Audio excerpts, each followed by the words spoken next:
Sani, NIM 2110015. Nama saya Amalia Cahyatindung, NIM 2110003. Sistem kardiovaskuler merupakan organ sirkulasi darah yang terdiri dari jantung, komponen darah, dan pembuluh darah yang berfungsi memberikan dan mengalirkan suplai oksigen dan nutrisi ke seluruhan jaringan tubuh yang diperlukan dalam proses metabolisme tubuh. Sistem kardiovaskuler juga memerlukan banyak mekanisme yang bervariasi agar fungsi regulasinya dapat merespon aktivitas tubuh. Salah satunya adalah meningkatkan aktivitas suplai darah agar aktivitas jaringan dapat terpenuhi. Pada keadaan berat, aliran darah tersebut lebih banyak diarahkan pada organ-organ yang vital seperti jantung dan otak yang berfungsi memelihara, mempertahankan sistem sirkulasi itu sendiri. Yang pertama ada perkembangan sistem kardiovaskuler. Sistem kardiovaskuler mulai berfungsi pada usia 3 minggu kehamilan. Dalam sistem kardiovaskuler terdapat pembuluh darah terbesar yang disebut dengan angioblast. Angioblast ini timbul dari Mosoden, Spalliculus, dan Kortorik. Yang kedua, merenchymoxydactyl pusat.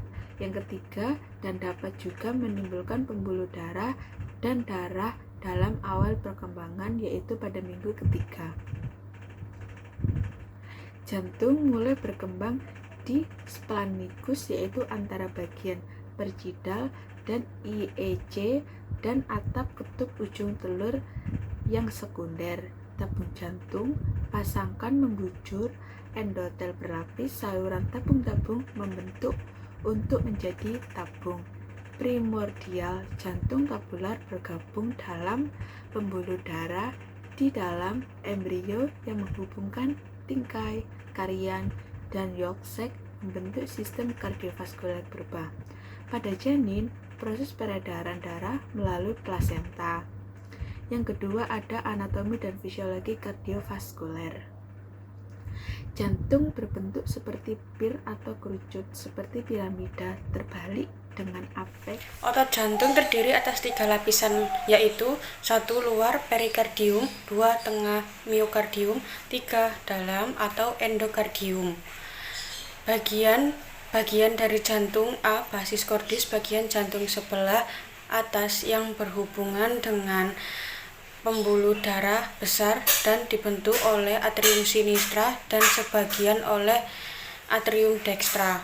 B. Apex cordis, bagian bawah jantung berbentuk puncak kerucut tumpul permukaan jantung, yaitu A. Facies sternocortalis, permukaan menghadap ke depan berbatasan dengan dinding depan toraks. B. Facies dorsalis, permukaan jantung menghadap ke belakang berbentuk segi empat berbatasan dengan mediastrum posterior. Facies diafragmatica, permukaan bagian bawah jantung yang berbatas dengan sternum. Tepi jantung margo cordis, yaitu margo dextra, margo sinistra.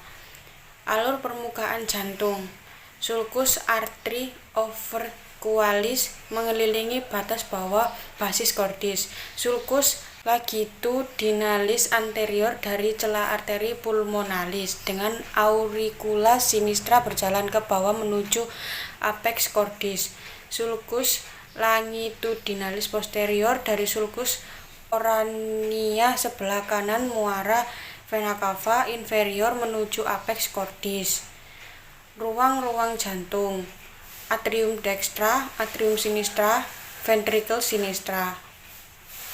Peredaran darah jantung: vena cava superior dan vena cava inferior mengalirkan darah ke atrium dextra yang datang dari seluruh tubuh. Peredaran darah jantung terdiri dari 3, yaitu 1. Arteri koronaria kanan berasal dari sinus anterior aorta berjalan ke depan. 2. Arteri koronaria kiri lebih besar dari arteri koronaria dekstra. 3. Aliran vena jantung, sebagian darah dari dinding jantung mengalir ke atrium. Fisiologi jantung. A. Fungsi umum otot jantung yaitu 1. Sifat ritmisitas atau otomatis. 2. Mengikuti hukum gagal atau tuntas. 3. Tidak dapat berkontraksi tetanik. 4. Kekuatan kontraksi dipengaruhi panjang awal otot. B. Metabolisme otot jantung seperti otot kerangka. Otot jantung juga menggunakan energi kimia untuk berkontraksi. Proses metabolisme jantung adalah aerobik yang membutuhkan oksigen. C. Pengaruh ion pada jantung. 1. Pengaruh ion kalium. Kelebihan ion kalium pada CES menyebabkan jantung dilatasi, lemah, dan frekuensi lambat. 2. Pengaruh ion kalsium. Kelebihan ion kalsium menyebabkan jantung berkontraksi spastis. 3. Pengaruh ion natrium menekan fungsi jantung. D. Elektrofisiologi sel otot jantung. Aktivitas listrik jantung merupakan akibat perubahan permeabilitas membran sel. 5. Fase aksi potensial yaitu 1. Fase istirahat, bagian dalam bermuatan negatif atau polarisasi, dan bagian luar bermuatan positif. 2. Fase depolarisasi atau cepat, disebabkan meningkatnya permeabilitas membran terhadap natrium sehingga natrium mengalir dari luar ke dalam. 3. Fase polarisasi parsial. Setelah depolarisasi terdapat sedikit perubahan akibat masuknya kalsium ke dalam sel sehingga muatan positif dalam sel menjadi berkurang. 4. Plato. Keadaan stabil. Fase depolarisasi diikuti keadaan stabil agak lama sesuai masa refraktor absolut miokard. 5. Fase repolarisasi atau cepat. Kalsium dan natrium berangsur-angsur tidak mengalir dan permeabilitas terhadap kalium sangat meningkat. E. Sistem konduksi jantung. Sistem konduksi jantung meliputi 1. SA node, tumpukan jaringan neuromuskular yang kecil berada di dalam dinding atrium kanan di ujung crista terminalis. 2. AV node, susunannya sama dengan SA node, berada di dalam septum atrium dekat muara sinus koronari. 3. Bundel atrioventrikular. Dari bundel AV berjalan ke arah depan pada tepi posterior dan tepi bawah pars membranacea septum. Bayi jantung. Tahapan bayi jantung.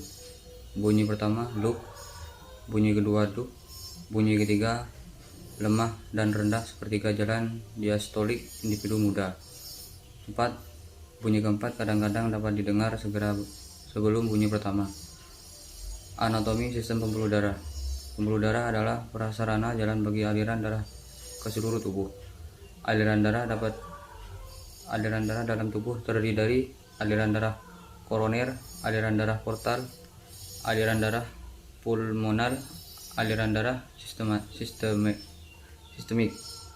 Sistem pembuluh limfe. Sistem pembuluh limfe merupakan suatu jalan tambahan tempat cairan dan dapat mengalir dari lubang interstitial ke dalam darah. Sistem pembuluh limfe terdiri dari ductus lymphaticus dextra, ductus lymphaticus sinistra, nodus lymphatici, kapiler limfa. Limfa terletak di sebelah kiri abdomen di daerah hipogastrium kiri bawah dan pec iga ke-9, 10, dan 11, berdekatan dengan fundus abdomen dan permukaannya menyentuh diafragma. Parenkim limfa terdiri dari pulpa putih, pulpa merah. Fisiologi vaskuler. Sistem vaskuler memiliki peranan penting pada fisiologi kardiovaskuler karena berhubungan dengan mekanisme pemeliharaan lingkungan internal. Bagian-bagian yang berperan dalam sirkulasi: arteriola, kapiler, venula, vena, aliran darah. Kecepatan aliran darah ditentukan oleh perbedaan tekanan antara kedua ujung pembuluh darah. Pembuluh darah dan aliran arteri adalah: 1. Aliran darah dalam pembuluh darah. 2. Tekanan darah arteri, sistolik, diastolik, nadi, dan darah rata-rata. Gelombang nadi. Analisis gelombang nadi dapat dinilai dari frekuensi gelombang nadi, irama denyut nadi, amplitude, dan ketajaman gelombang. 5. Faktor yang mempengaruhi tekanan darah arteri. Sedangkan pembuluh darah aliran vena yaitu: 1. Tekanan vena biasanya sangat rendah. 2. Gelombang denyut vena merupakan tekanan dan volume. 3. Kurva denyut nadi vena jugularis eksterna dengan cara non-invasif. 4. Kecepatan aliran darah vena. 5. Faktor ini untuk kami tentang sistem kardiovaskuler. Terima kasih.